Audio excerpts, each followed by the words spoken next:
মধ্যবর্তী নির্বাচনে জিততে প্রেসিডেন্ট ট্রাম্প ও রিপাবলিকানরা জালিয়াতির পথ বেছে নিচ্ছেন বলে অভিযোগ করেছেন হাউস মাইনরিটি লিডার হাকিম জেফ্রিস। বৃহস্পতিবার সংবাদ সম্মেলনে তিনি দাবি করেন, নির্বাচনে জয় পেতে ফেডারেল ক্ষমতা ব্যবহার করে নির্বাচনী প্রক্রিয়াকে প্রভাবিত করার চেষ্টা করছে ট্রাম্প প্রশাসন।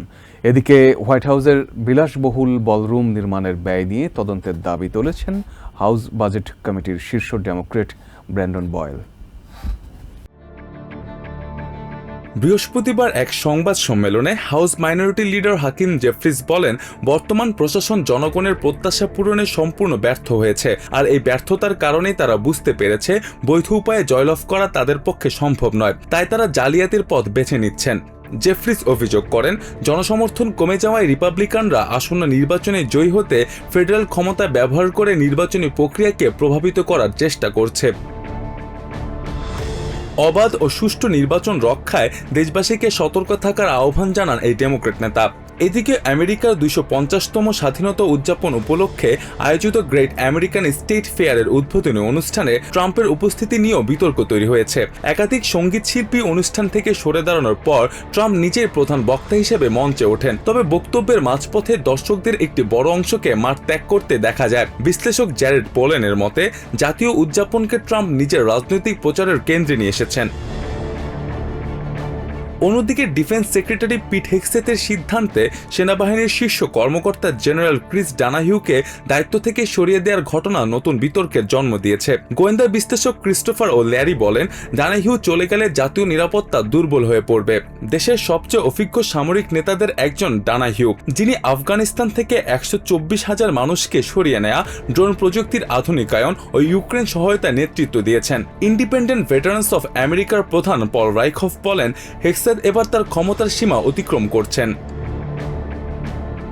এদিকে ট্রাম্প প্রশাসনের বিলাসবহুল বলরুম প্রকল্প নিয়ে তদন্তের দাবি তুলেছেন হাউস বাজেট কমিটির শীর্ষ ডেমোক্রেট সদস্য ব্রেন্ডন বয়েল। তার অভিযোগ, নতুন বলরুম নির্মাণের ব্যয় করদাতাদের অর্থ থেকে মেটানোর পরিকল্পনা করা হচ্ছে। একই সাথে ইরানের বিরুদ্ধে সামরিক অভিযানের জন্য প্রশাসনের চাওয়া অতিরিক্ত $88 বিলিয়ন শেষ পর্যন্ত $100 বিলিয়ন ছাড়িয়ে যাবে বলে সতর্ক করেন বয়েল। হরমুজ প্রণালীতে সিঙ্গাপুরের কার্গো জাহাজে ইরানের ড্রোন হামলার পর ওমান উপকূলে তীব্র উত্তেজনা দেখা দিয়েছে। এ ঘটনায় আন্তর্জাতিক নৌপথটিতে জাহাজ চলাচল আবারও থমকে গেছে। নিরাপত্তার স্বার্থে আটকে পড়া জাহাজ উদ্ধারে অভিযানও সাময়িকভাবে বন্ধ করে দিয়েছে আইএমও। অন্যদিকে বাহরাইনে জিসিসিভুক্ত মিত্রদের নিরাপত্তা নিশ্চিতের বার্তা নিয়ে বৈঠক করেছেন স্টেট সেক্রেটারি মার্কো রুবিও। বৈঠক শেষে হরমুজ প্রণালীতে জাহাজ চলাচলের উপর ইরানের টোল আদায়ের দাবির কড়া সমালোচনা করেন তিনি। হরমুজ প্রণালীতে একটি জাহাজে ইরানের ড্রোন হামলার খবরে আবারও উত্তেজনা দেখা দিয়েছে। বৃহস্পতিবার আমেরিকার একজন কর্মকর্তা দাবি করেন, ওমানের উপকূলের খুব কাছে সিঙ্গাপুরের পতাকাবাহী একটি কার্গো জাহাজে হামলা চালিয়েছে ইরানের Islamic revolutionary guard corps IRGC। এই হামলায় জাহাজটি ক্ষতিগ্রস্ত হলেও কেউ আহত হয়নি, তবে এর ফলে গুরুত্বপূর্ণ এই আন্তর্জাতিক নৌপথে জাহাজ চলাচল আবারও থমকে গেছে। এমনকি নিরাপত্তাহীনতার কারণে ওমানের জলসীমায় বিকল্প রুট দিয়ে আটকে পড়া জাহাজগুলোকে উদ্ধারে শুরু করা অভিযানও সাময়িকভাবে বন্ধ করে দিয়েছে জাতিসংঘের ইন্টারন্যাশনাল মেরিটাইম অর্গানাইজেশন IMO। সংস্থাটির সেক্রেটারি জেনারেল আর্সেনিও ডোমিঙ্গো এক বিবৃতিতে এই তথ্য জানান। গত সপ্তাহে আমেরিকা ইরানের মধ্যে সমঝোতা স্মারক সই হওয়ার পর থেকে হরমুজ প্রণালী দিয়ে জাহাজ চলাচলের সংখ্যা উল্লেখযোগ্যভাবে বৃদ্ধি পেয়েছিল। ইরানের বিরুদ্ধে আমেরিকা ইসরায়েলের যুদ্ধ শুরুর আগে প্রতিদিন প্রায় 100 জাহাজ এই প্রণালী দিয়ে যাতায়াত করত এবং সংঘাতের পুরোটা সময় জুড়ে শত শত জাহাজ পারস্য উপসাগরে আটকা পড়ে। তবে সমঝোতার পর জাহাজ চলাচলের সংখ্যা 70টির উপরে পৌঁছায়। বেশিরভাগ জাহাজই ওমান ও আরব আমিরাতের উপকূল ঘেঁষে দক্ষিণ দিকে রুট ব্যবহার করছে এবং উত্তরের করিডোরটি এড়িয়ে চলছে, যা মূলত ইরান তাদের নিজেদের নিয়ন্ত্রণে রাখতে চায়। বিশ্লেষকদের মতে ওমান করিডোর ব্যবহার করা এই জাহাজটিতে হামলা চালিয়ে ইরান মূলত একটি স্পষ্ট বার্তা দিতে চেয়েছে যে তাদের নির্দেশিত পথ ছাড়া অন্য কোথাও দিয়ে যাতায়াত তারা পছন্দ করছে না। আরব গালফ স্টেটস ইনস্টিটিউটের বিশ্লেষক হুসেন ইবিশ এই ড্রোন হামলাকে ইরানের একটি ক্ষমতার প্রদর্শন হিসেবে দেখছেন। তার মতে এর মাধ্যমে ইরান বার্তা দিচ্ছে তারা যে কোনো সময় জাহাজ চলাচল বন্ধ করতে সক্ষম। তিনি আরো বলেন, গালফ অঞ্চলের দেশগুলো আগে থেকেই এই যুদ্ধ পরিস্থিতির বিরুদ্ধে ছিল। বর্তমানে ট্রাম্প প্রশাসনের সিদ্ধান্ত নিয়ে তাদের মনে গভীর সংশয় ও উদ্বেগ তৈরি হয়েছে। স্টেট সেক্রেটারি মার্কো রুবিওর উপসাগরীয় অঞ্চল সফরের মাঝেই ইরানের এই ড্রোন হামলার ঘটনা ঘটল।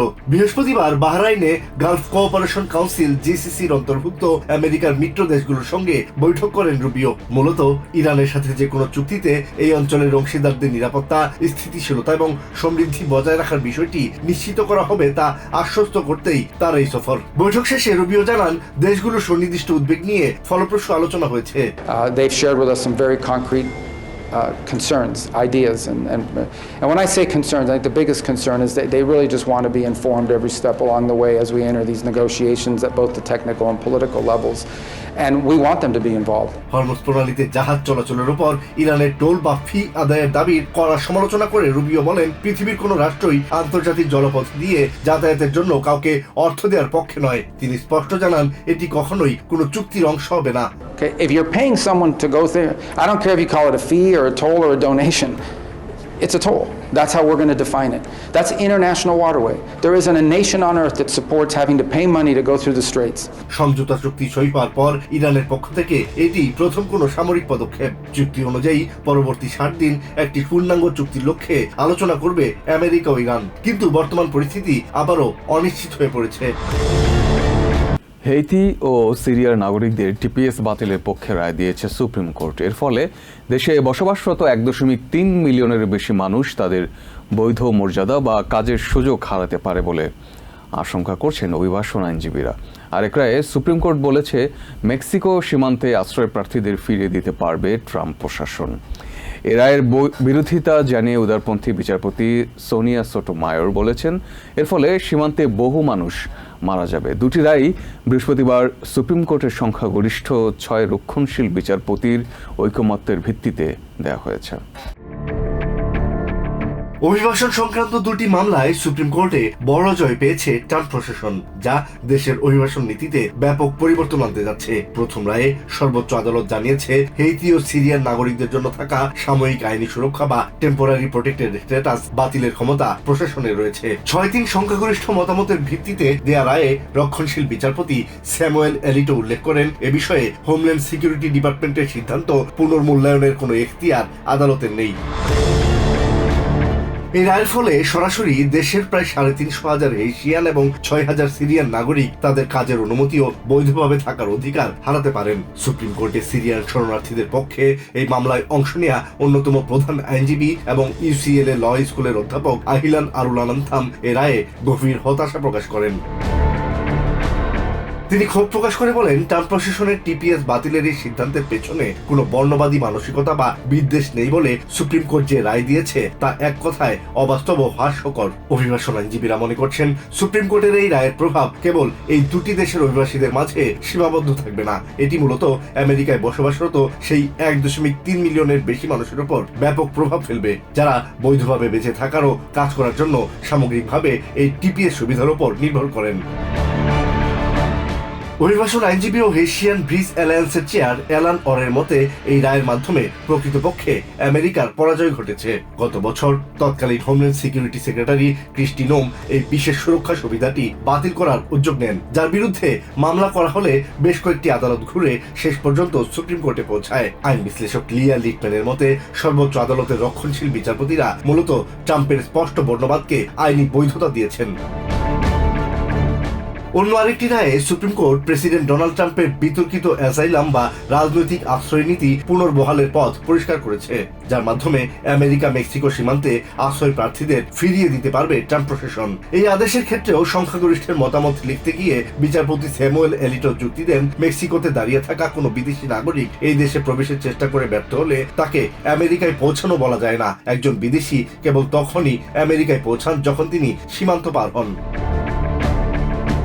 উদারপন্থী বিচারপতি এলিনা কেগান ট্রাম্পের বর্ণবাদী মন্তব্যগুলো রায়ে উল্লেখ না করায় সংখ্যাগরিষ্ঠ বিচারপতিদের তীব্র সমালোচনা করেন। ট্রাম্পের বিভিন্ন মন্তব্য উদ্ধৃত করে সেগুলোকে জঘন্য ও স্পষ্ট বর্ণবিদ্বেষ বলে মন্তব্য করেন তিনি। রায়ের বিরুদ্ধে তীব্র ক্ষোভ প্রকাশ করে আরেক উদারপন্থী বিচারপতি সোনিয়া সোটোমায়োর আদালত কক্ষেই তার ভিন্ন মতের কথা পড়ে শোনান এবং আশঙ্কা জানান, এর ফলে সীমান্তে বহু মানুষ মারা যাবে। অন্যদিকে হোয়াইট হাউস এই দুটি রায়কে ট্রাম্প প্রশাসনের জন্য বড় জয় হিসেবে বর্ণনা করেছে। হোয়াইট হোয়াইট হাউসের বাইরে সাংবাদিকদের সঙ্গে আলাপকালে deputy chief of staff Stephen Miller জানান, সুপ্রিম কোর্টের এই রায়ের ফলে আশ্রয় প্রার্থীদের জন্য আমেরিকার দরজা পুরোপুরি বন্ধ।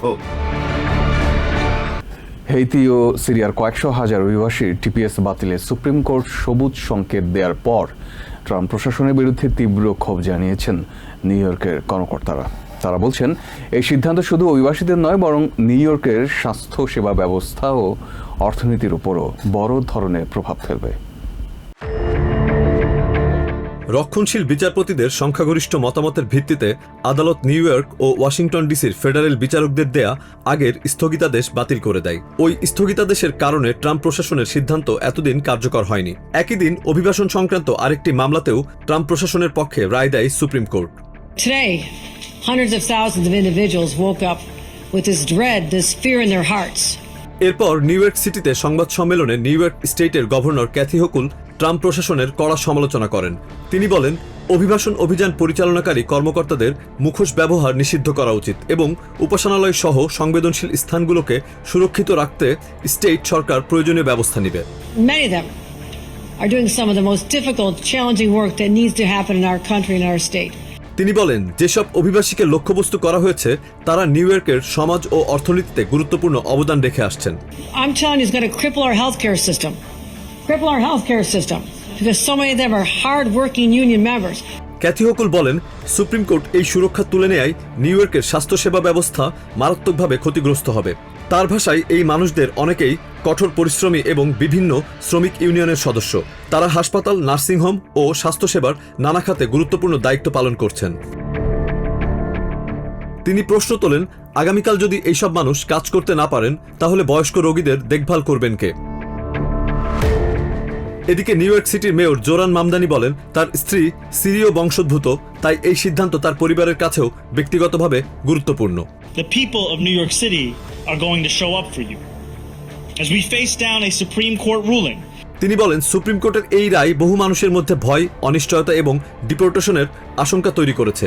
তবে নিউ ইয়র্ক সিটি তাদের পাশে থাকবে এবং আইনের আওতায় থেকে তাদের সুরক্ষায় যা যা করা সম্ভব সবই করবে। Where we reject a politics of fear. Now they may traffic in cruelty. Temporary protected status বা টিপিএস এমন একটি কর্মসূচি যার মাধ্যমে যুদ্ধ, প্রাকৃতিক দুর্যোগ বা অন্য কোনো বড় সংকটে থাকা দেশের নাগরিকরা সাময়িকভাবে আমেরিকায় বৈধভাবে বসবাস ও কাজ করার সুযোগ পান। নিউ ইয়র্ক থেকে সম্প্রচারিত টিভিএন 24 টেলিভিশন, বিশ্বজুড়ে বাঙালির কণ্ঠস্বর।